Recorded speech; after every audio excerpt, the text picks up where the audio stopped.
നമസ്കാരം, ധ്രുവ ചാനലിലോട്ട് എല്ലാവർക്കും സ്വാഗതം. എന്റെ പേര് ആശ വിനീത്. ഇന്ന് ഞാൻ ഇവിടെ കാണിക്കാൻ പോകുന്നത് ഒരു ഹെൽത്തി ആയിട്ടുള്ള ബ്രേക്ക്ഫാസ്റ്റ് റെസിപ്പിയാണ്. ഇത് കുട്ടികൾക്ക് മാത്രമല്ല മുതിർന്നവർക്കും ഒരുപോലെ ഹെൽത്തി ആയിട്ടുള്ള ഒരു ബ്രേക്ക്ഫാസ്റ്റ് റെസിപ്പിയാണ്. ഇത് ടിഫിൻ ബോക്സ് ആയിട്ടായിട്ടും കുട്ടികൾക്ക് കൊടുത്തുവിടാം. അപ്പോ ഈ വീഡിയോ എല്ലാവരും അവസാനം വരെ കാണുക.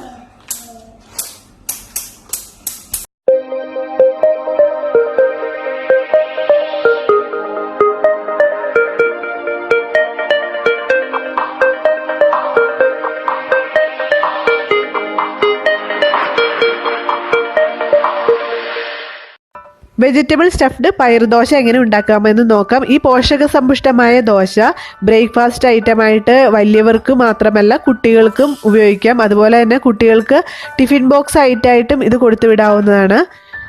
അതിനായിട്ട് നമുക്ക് ഒരു അര ബൗള് പയറ് തലേ ദിവസം നന്നായിട്ട് കഴുകിയിട്ട് കുറച്ച് വെള്ളം ഒഴിച്ചിട്ട് വയ്ക്കുക. നല്ല വെള്ളം ഒഴിച്ചിട്ടാണ് ഇത് കുതിർക്കാൻ വയ്ക്കേണ്ടത്. അപ്പോൾ നമുക്ക് പിറ്റേ ദിവസം അത് കുതിർന്ന് കിട്ടിക്കഴിയുമ്പോൾ ആ വെള്ളം ഉപയോഗിച്ചിട്ട് തന്നെ ഇത് അരയ്ക്കാം. പിറ്റേ ദിവസം രാവിലെ ആകുമ്പോഴേക്ക് ഇതുപോലെ നന്നായിട്ട് പയർ പൊങ്ങി വന്നിരിക്കും. അപ്പോൾ നമുക്ക് മുളപ്പിച്ച പയർ ഉപയോഗിച്ചും ഇതുപോലെ ദോശ അരച്ചിട്ട് വെജിറ്റബിൾ സ്റ്റഫ് ചെയ്തിട്ട് നമുക്ക് ഉപയോഗിക്കാവുന്നതാണ്. ഇപ്പോൾ ഈ വെള്ളത്തോടു കൂടി തന്നെ ഞാനിത് അരയ്ക്കാൻ പോവുകയാണ്. വെള്ളം അധികമില്ലാണ്ട് ദോശ അരച്ചെടുക്കാൻ ശ്രദ്ധിക്കണം. കാരണം ഇപ്പോൾ തന്നെ നമ്മൾ കുറച്ച് വെള്ളം ചേർത്തിട്ടുണ്ട്. അതുകൊണ്ട് കുറച്ച് വെള്ളം ചേർത്തിട്ട് ഇത് അരച്ചെടുക്കണം. ഇതിലോട്ട് നമുക്ക് അര ബൗള് റവ ചേർക്കാം. ഈ അര ബൗള് റവ ചേർക്കുന്നത് ഞാൻ റോസ്റ്റഡ് റവ വാങ്ങിച്ചു വെച്ചിരുന്നാണ് ചേർത്തത്. ഇനി ഇതിലോട്ട് 3 അല്ലി വെളുത്തുള്ളിയും ഒരു ചെറിയ കഷ്ണം ഇഞ്ചിയും കൂടി നമുക്ക് ചേർക്കാം. ഇനി നമുക്ക് ഒരു അര ബൗള് തൈര് ചേർക്കാം ഇതിലോട്ട്. ഇനി ഒരു കൈപ്പിടി മല്ലിയില കൂടി ചേർക്കുകയാണ്. മല്ലിയില നമുക്ക് ചെറിയ തണ്ടോട് കൂടി തന്നെ ചേർക്കാവുന്നതാണ്. മല്ലി ഇല മാത്രമായിട്ട് ഇടേണ്ട ആവശ്യമില്ല. ഇത് നന്നായിട്ട് അരയ്ക്കാവുന്നതാണ്. ഇനി നമുക്കിത് കുറച്ച് വെള്ളം ചേർത്തിട്ട് വേണമെങ്കിൽ മതി. നമ്മുടെ തൈരിലുണ്ട് വെള്ളം, നേരത്തെ പയർ കുതിർത്ത വെള്ളമുണ്ട്. അതുകൊണ്ട് കുറച്ച് വെള്ളം ചേർത്തിട്ട് ഇതുപോലെ അധികം വെള്ളമില്ലാത്ത രീതിയിൽ അരച്ചെടുക്കണം. അപ്പോൾ ഇത് നമുക്ക് വേറൊരു പാത്രത്തിലോട്ട് മാറ്റാം. കണ്ടില്ലേ, ഇതുപോലെ ഒരു അധികം വെള്ളമില്ല എങ്കിൽ ഇഡലി മാവിൻ്റെ സൈസും അല്ലാത്ത രീതിയിൽ അരച്ചെടുക്കുക. നമുക്ക് ഇതിലോട്ട് കുറച്ച് ഉപ്പ് ചേർക്കണം. അപ്പോൾ വേണമെങ്കിൽ നിങ്ങൾക്ക് നമ്മൾ മാവ് അരയ്ക്കുമ്പോഴും ഉപ്പ് ചേർത്തിട്ട് അരയ്ക്കാവുന്നതാണ്. അപ്പോൾ അത് കറക്റ്റ് ഉപ്പ് നന്നായിട്ട് വന്നോളും.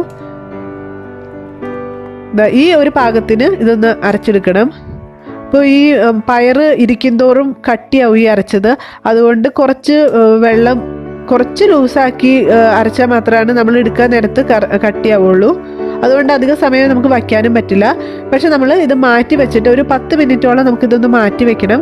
അതിനുശേഷം നമുക്ക് നമ്മുടെ വെജിറ്റബിൾ സ്റ്റഫിങ് തയ്യാറാക്കണം. അതിനായിട്ട് ഒരു പാനിലോട്ട് കുറച്ച് വെളിച്ചെണ്ണ ഒഴിച്ചിരിക്കുകയാണ്. അതിലോട്ട് 1 ടേബിൾ സ്പൂൺ ജീരകം ഇട്ട ശേഷം അതൊന്ന് മൂത്ത് വന്നു കഴിയുമ്പോൾ ഒരു പച്ചമുളക് ചെറുതായിട്ട് അരിഞ്ഞത് ചേർക്കുകയാണ്. അപ്പോൾ ഇത് വളരെ ലോ ഫ്ലെയിമിലിട്ടാണ് ഞാനിത് ചെയ്തത്. ഇനി കുറച്ച് കറിവേപ്പില കീറിയത് ചേർക്കുകയാണ്. ചെറിയ കഷ്ണങ്ങളാക്കി കീറി വെച്ചിരിക്കുന്നതാണ് ഞാൻ ചേർത്തത്. ഇനി ഇതിലോട്ട് നമുക്ക് ഒരു ഒണിയൻ, അത് വളരെ ചെറുതായിട്ട് അരിഞ്ഞതാണ് ഞാൻ ചേർക്കുന്നത്. ഇപ്പോൾ നമുക്ക് ഈ ഒണിയൻ ചേർത്ത ശേഷം നമുക്കിതൊരു മീഡിയം ഫ്ലെയിമിലോട്ട് മാറ്റിയിട്ട് ഇതുപോലെ ഇളക്കി വഴറ്റിയെടുക്കണം. ഇത് നന്നായിട്ട് ഇതുപോലെ ഇളക്കി കൊടുത്തോണ്ടിരുന്നാൽ മതി. അപ്പോൾ ഇത് പെട്ടെന്ന് കരിഞ്ഞൊന്നും പോവില്ല. ഇത് നമുക്ക് കുറച്ച് ഉപ്പ് ചേർത്ത് കൊടുത്തിട്ടുണ്ടെങ്കിൽ പെട്ടെന്ന് ഇത് വഴറ്റി കിട്ടിക്കോളും. അപ്പോൾ അതിനായിട്ട് നമുക്ക് കുറച്ച് ഉപ്പ് ചേർക്കാം.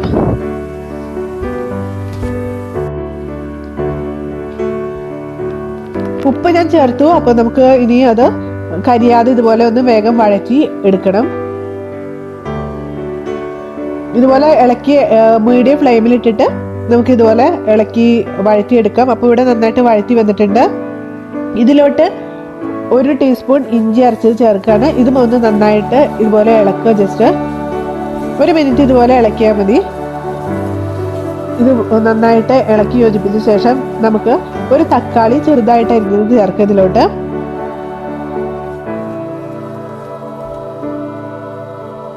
ഒരു തക്കാളി ഞാൻ വളരെ ചെറുതായിട്ട് അരിഞ്ഞ് ഇതിലോട്ട് ചേർക്കുകയാണ്. നമ്മൾ സ്റ്റഫിംഗ് ഒക്കെ ചെയ്യുമ്പോൾ വളരെ ചെറുതായിട്ട് അരിയണതായിരിക്കും നല്ലത്.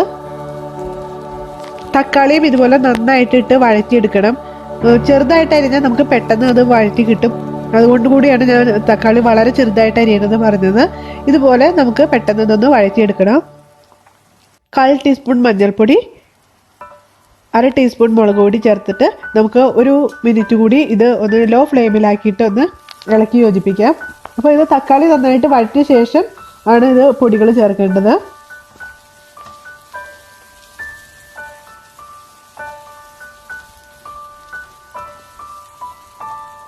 ഇനി നമുക്കിതിലോട്ട് ഞാൻ പുഴുങ്ങി വെച്ചിരിക്കുന്ന ഉരുളക്കിഴങ്ങാണ്. ഇത് നന്നായിട്ട് ഉടച്ച് ഇതിലോട്ട് ചേർക്കാം. അപ്പോൾ ഒരു വലിയ ഉരുളക്കിഴങ്ങ് അല്ലെങ്കിൽ 2 ചെറിയ ഉരുളക്കിഴങ്ങ് നമുക്കിതുപോലെ പുഴുങ്ങി ഉടച്ച് വെച്ചിരിക്കുന്നതാണിത്. വേവിച്ച് ഉടച്ചാലും മതി കേട്ടോ. പക്ഷെ പുഴുങ്ങി ഉടയ്ക്കുമ്പോൾ അതിൽ അധികം വെള്ളം ഉണ്ടാവില്ല. മാത്രമല്ല പുഴുങ്ങി നമ്മൾ പുഴുങ്ങുമ്പോൾ കൂടുതൽ പോഷകങ്ങൾ നഷ്ടപ്പെടില്ല എന്നാണ് കേൾക്കുന്നത്. അതുകൊണ്ടും കൂടിയാണ് പുഴുങ്ങിയത്. ഇതിലോട്ട് ഒരു 1/2 ബൗളോളം മല്ലിയില വളരെ ചെറുതായിട്ട് അരിഞ്ഞത് ചേർക്കുകയാണ്. മല്ലിയില കുറച്ച് ചേർത്താലും മതി. ഇപ്പോൾ പച്ചയില കഴിക്കുന്നത് കൂടുതൽ നല്ലതാണല്ലോ. അപ്പോൾ അതിൻ്റെയും കൂടി ഗുണം കിട്ടിക്കോട്ടെ. അതുപോലെ തന്നെ ഉരുളക്കിഴങ്ങ് ഇടുമ്പോൾ ഉണ്ടാവുമ്പോൾ നമുക്ക് വയറ്റിൽ അസ്വസ്ഥതയൊന്നും ഉണ്ടാവില്ല. അതൊക്കെ ഈ മല്ലിയില കുറയ്ക്കും. അതുകൊണ്ടാണ് ഞാൻ ഇത് മല്ലിയില കുറച്ച് കൂടുതൽ എടുത്തിരിക്കുന്നത്. നന്നായിട്ട് ഇങ്ങനെ ഇളക്കി യോജിപ്പിക്കുക. അപ്പോൾ നമ്മുടെ വെജിറ്റബിൾ മസാല റെഡി ആയി കഴിഞ്ഞു. സ്റ്റഫിങ്ങിനുള്ള മസാല റെഡി ആയി കഴിഞ്ഞു. ഞാനിവിടെ പൊട്ടറ്റവും തക്കാളിയൊക്കെ കൂടുതൽ ഉപയോഗിക്കാൻ കാരണം കുട്ടികൾക്ക് അത് കൂടുതൽ ഇഷ്ടമായതുകൊണ്ടാണ്. നിങ്ങൾക്ക് ഇഷ്ടമുള്ള വെജിറ്റബിളൊക്കെ ചേർത്തിട്ട് ഇതുപോലെ മസാല ഉണ്ടാക്കാം. നമ്മൾ നേരത്തെ ഉണ്ടാക്കി വെച്ചിരുന്ന മാവാണ് ഇത്. കണ്ടില്ലേ, കുറച്ചും കൂടി കട്ടിയായി കഴിഞ്ഞു. ഞാനൊരു 10-15 മിനിറ്റ് ആയിട്ടുള്ളൂ ഇത് ഉണ്ടാക്കിയിട്ട്. അത്യാവശ്യം ഉപ്പൊക്കെ ചേർത്തിട്ട് നന്നാക്കി കലക്കി വെച്ചിരുന്ന മാവായി. അങ്ങനെ നമുക്ക് ഈ മാവ് ഉപയോഗിച്ച് എങ്ങനെ ദോശ ഉണ്ടാക്കി എടുക്കാമെന്ന് നോക്കാം. അതിനായിട്ട് ഒരു നോൺ സ്റ്റിക്കിൻ്റെ ദോശക്കല്ലാണ് ഞാനിവിടെ വച്ചിരിക്കുന്നത്. അതിലോട്ട് ഒരു തവി മാവ് ഇതുപോലെ ഒഴിക്കുക. എന്നിട്ട് ഇതുപോലെ നന്നായിട്ട് പരത്തിയെടുക്കണം. വളരെ കനം കുറച്ചോ അല്ലെങ്കിൽ വളരെ കട്ടി കൂട്ടിയോ പരത്തരുത്. ഒരു മീഡിയം ടൈപ്പിൽ ഇതുപോലെ പരത്തിയെടുക്കണം. ഇനി ലോ ഫ്ലെയിമിലിട്ടിട്ട് ഇത് നന്നായിട്ട് 2 വശവും മൊരിച്ചെടുക്കണം. അപ്പോൾ ഇവിടെ ഒരു വശം നന്നായിട്ട് മൊരിഞ്ഞു വന്നിട്ടുണ്ട്. നമുക്കിതുപോലെ തിരിച്ചിട്ട് കൊടുക്കാം. കണ്ടില്ലേ, ഇവിടെ ചുവപ്പ് വന്നിട്ടുണ്ട്. അപ്പോൾ ആ ഒരു ചെറിയൊരു ചുവപ്പ് കാണുമ്പോൾ നന്നായിട്ട് ഈ വശം മൊരിഞ്ഞു എന്ന് മനസ്സിലാക്കാം. അതുപോലെ നമുക്ക് ലോ ഫ്ലെയിമിൽ ഇട്ടിട്ട് അടുത്ത വശവും നന്നായിട്ട് മൊരിച്ചെടുക്കണം. അങ്ങനെ നമ്മുടെ ഈ ദോശ റെഡി ആയി കഴിഞ്ഞു. ഒരു ദോശയും കൂടി ഞാൻ ഇതുപോലെ ഉണ്ടാക്കി കാണിക്കാം. ഒരു ദോശക്കല്ല് വെച്ചിട്ടുണ്ട്. അതിലോട്ട് ഞാൻ ഒരു തവി മാവ് ഒഴിച്ച് ഇതുപോലെ പരത്തുകയാണ്. അപ്പോൾ വളരെ കനം കുറച്ചും അതുപോലെ കട്ടി കൂട്ടിയും പരത്താണ്ടിരിക്കാൻ ശ്രദ്ധിക്കണം. എന്നിട്ട് ഇത് ലോ ഫ്ലെയിമിലിട്ടിട്ട് 2 വശവും ഇതുപോലെ മൊരിച്ചെടുക്കണം. നിങ്ങൾക്ക് വെളിച്ചെണ്ണയോ ബട്ടറോ നെയ്യോ ഒക്കെ ഇതിൻ്റെ മുകളിൽ ഒഴിച്ചു കൊടുക്കാവുന്നതാണ്. അങ്ങനെ നമ്മുടെ 2 ദോശ ഇവിടെ റെഡിയായി കഴിഞ്ഞു. അപ്പോൾ ഞാൻ അത്രയും അളവ് മാവിൽ 8 ദോശയാണ് ഇവിടെ ഉണ്ടാക്കിയെടുത്തിരിക്കുന്നത്. ഈ ദോശ വളരെ ചെറിയ കുട്ടികൾക്ക് നമുക്ക് മരങ്ങൾക്കണ്ടം പൊടിച്ചതോ അല്ലെങ്കിൽ ചീസോ അല്ലെങ്കിൽ എന്താ ഇഷ്ടമുള്ളതെന്ന് വെച്ചാൽ കുട്ടികൾക്ക് അത് ചേർത്തിട്ട് കഴിക്കാൻ കൊടുക്കാം. ഇനി കുറച്ചും കൂടി വലിയ കുട്ടികൾക്ക് ടിഫിൻ ബോക്സ് ആയിട്ടോ അല്ലെങ്കിൽ കഴിക്കാനോ കൊടുക്കാൻ വേണ്ടി കുറച്ച് കെച്ചപ്പ് ഇതുപോലെ പരട്ടാം.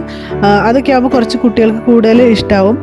ഇത് ഒരു പയർ ദോശയായിട്ട് കുറച്ച് വേറൊരു ടേസ്റ്റ് ആയിരിക്കും. അപ്പോൾ സാധാരണ ദോശ കഴിക്കുന്നേക്കാൾ വേറൊരു ടേസ്റ്റ് ആയിട്ട് ചില കുട്ടികൾക്ക് അത് ഇഷ്ടപ്പെടുന്നില്ല. അതുകൊണ്ട് നമുക്ക് കെച്ചപ്പോ അല്ലെങ്കിൽ മയണൈസ് അല്ലെങ്കിൽ ചീസ് കുട്ടികളുടെ ഇഷ്ടമനുസരിച്ച് ആദ്യം പുരട്ടുക. അതുപോലെ അതിനുശേഷം നമ്മൾ റെഡിയാക്കി വെച്ചിരിക്കുന്ന മസാല പതുക്കെ ഇതുപോലെ പരട്ടി കൊടുക്കുക. ഇത് വളരെ നേർത്ത രീതിയിൽ ഇങ്ങനെ വച്ചു കൊടുത്താൽ മതി കേട്ടോ. വളരെ കട്ടിയിൽ വെക്കരുത്, അത്ര ടേസ്റ്റ് ഉണ്ടാവില്ല. വളരെ കട്ടിയിൽ വെച്ചാൽ അത് മാത്രമല്ല നമുക്കിത് ഒന്ന് ചുരുട്ടിയെടുക്കണം, അതിനും കുറച്ച് ബുദ്ധിമുട്ടാവും.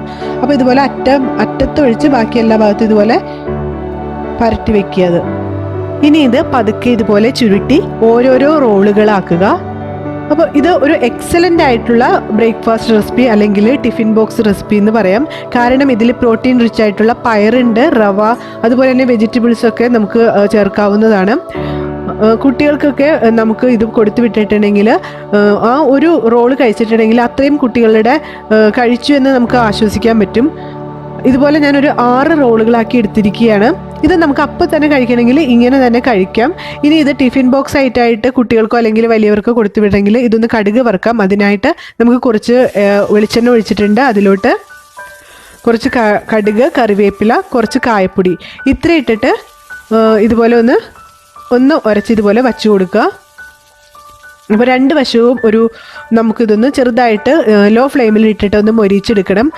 ദോശയൊക്കെ നമ്മൾ കുട്ടികൾക്ക് അധികം കൊടുത്തു വിടുകയാണെങ്കിൽ കുറച്ച് നേരം കഴിയുമ്പോഴേക്കും അത് തണുത്ത് ഒന്ന് ഡ്രൈ ആയി പോവും. അപ്പോൾ അതൊക്കെ ഒഴിവാക്കാൻ ഇതുപോലെ മൊരിച്ച് കൊടുക്കുന്നതായിരിക്കും നല്ലത്.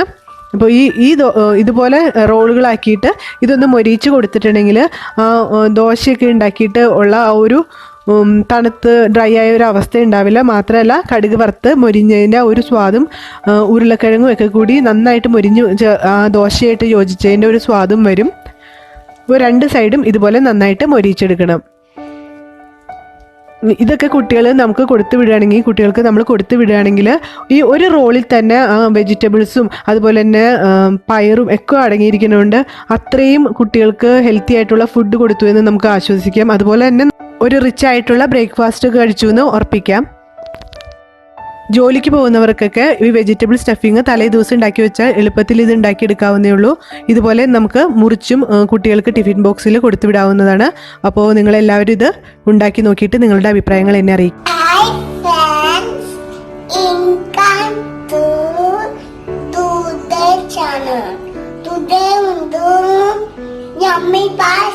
പാസ്ത എല്ലാം ഉണ്ടാക്കണേ. ഇന്ന് അമ്മ ഒരു ബ്രേക്ക്ഫാസ്റ്റ് റോളാണ് ഉണ്ടാക്കുന്നത്. ഒരു ദോശ.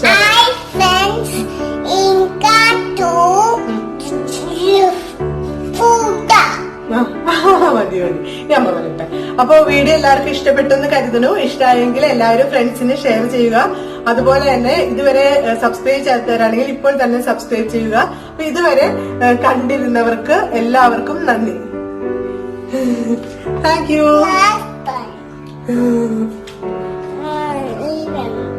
ഇനി വേണം